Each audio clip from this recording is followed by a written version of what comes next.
Your soul requires cleansing. With both Dead Space and Resident Evil 4 launching within the first quarter, it was clear that 2023 was going to be a strong year for horror remakes. But what we perhaps wouldn't have counted on as the year began was that this was going to be a stellar 12 months for the horror genre as a whole. It's been such a good year for it that, in fact, we had to give it its own award category. There have been so many great horror games this year, spanning numerous different subgenres and studio sizes. As previously mentioned, it's been a fantastic year for remakes, proving the classics can be as relevant today in their revitalized forms as they were when they first arrived in the 2000s. But it's also been a period of wonderfully experimental indies that have found brand new ways to shake us up. World of Horror fueled our nightmares with images drawn in Microsoft Paint. Seriously, while Dredge had us desperately wishing for a bigger boat as a Lovecraftian nightmare unspooled its tentacles beneath our hull. Meanwhile, we finally got a worthy spiritual successor to Alien Isolation in Frictional's terrifying Amnesia: The Bunker. But what did the IGN team think was the very best horror game of 2023? Here's how the voting panned out.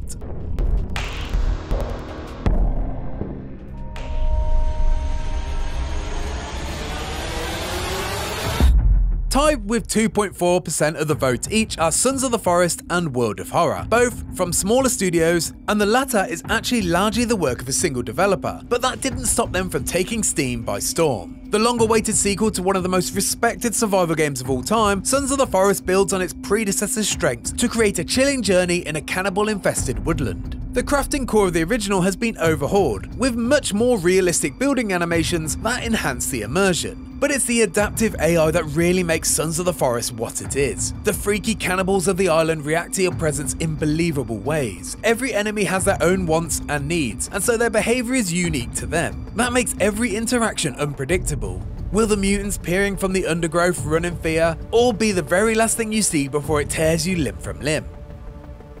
The worlds of Junji Ito and H.P. Lovecraft combine in World of Horror, perhaps the most unsettling of all the horror games released this year. A roguelite RPG with turn-based combat, it's instantly recognisable thanks to its distinctive black and white 1-bit art that depicts the stomach-turning monstrosities. The apocalypse looms, so you must explore a fictitious version of Shiwokawa Japan in the 1980s and attempt to halt the old god's plans. You'll see that journey through the eyes of 14 different characters, with each of their stories having multiple endings based on your decisions. Despite its simple manga-infused 2D design, this is a sprawling, multi-layered nightmare, and it's all the work of just a handful of people. And with its art mostly put together in Microsoft Paint, it's a perfect example of how greatness can bloom even from the most humble of tools.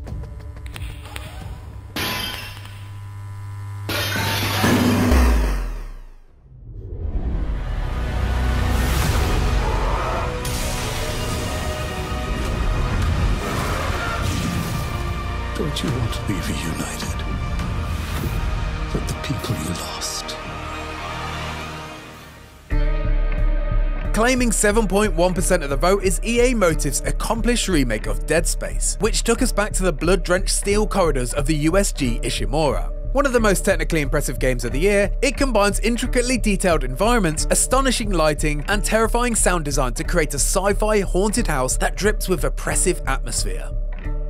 While the moment-to-moment of Dead Space is largely unchanged from the original, Motive's subtle changes help not just modernise the game, but enhance its greatest achievements. That's true of many of the game's mechanical elements. The way your weapons peel enemies apart is a Splatterhouse triumph, but would be remiss to forget the adjustments to Isaac Clarke himself. Previously a silent protagonist, the remake gives Isaac a voice and a personality. This helps anchor the stranded engineer in the world and make his story of survival against all odds even more traumatic. And I guess it's only in a horror genre where we can say that's actually a good thing. I think it's me.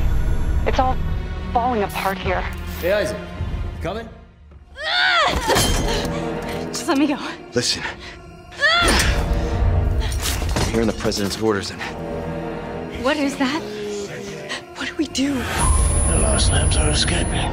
We need to go! I'm gonna get you home safe.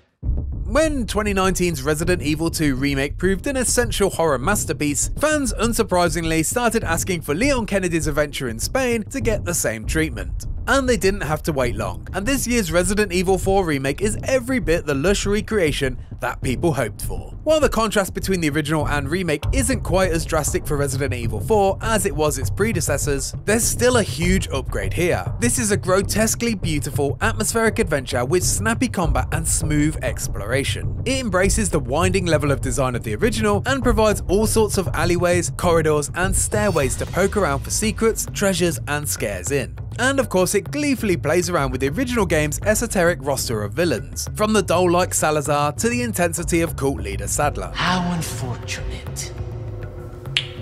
Do make sure our guest feels at home, now that he has chosen death. It did abandon some of the 2004's original goofy charm though, and lead more into the gory chills of the series' modern output. That makes for a scarier interpretation of the story, but one that's not quite as off the wall as the source material. Perhaps that's a reason behind Resident Evil 4 coming in second place with 23.8% of the votes. Our winner though is packed with its own brand of comedy that makes it the most out there horror we've played in years.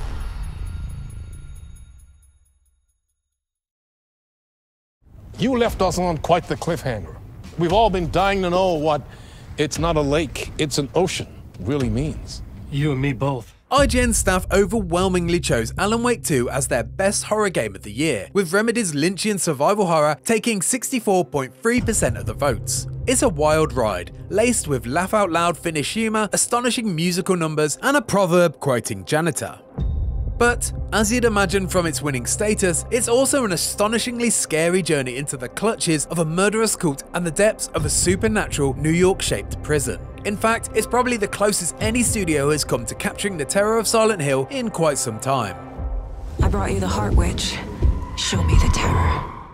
On the surface, Alan Wake 2 looks like Resident Evil, but beyond that familiar, over-the-shoulder perspective is a game with unmatched vision. Its confident direction, using all manner of visual and audio tricks, drags you into a creepy world that offers unexpected surprises in every chapter. Its parallel stories, chronicling the lives of FBI agent Saga Anderson and haunted novelist Alan Wake, is both pulpy and literary, relishing in genre tropes as it tells a genuinely emotional, thought-provoking tale.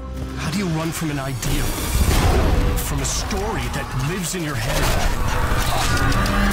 I need to escape this nightmare.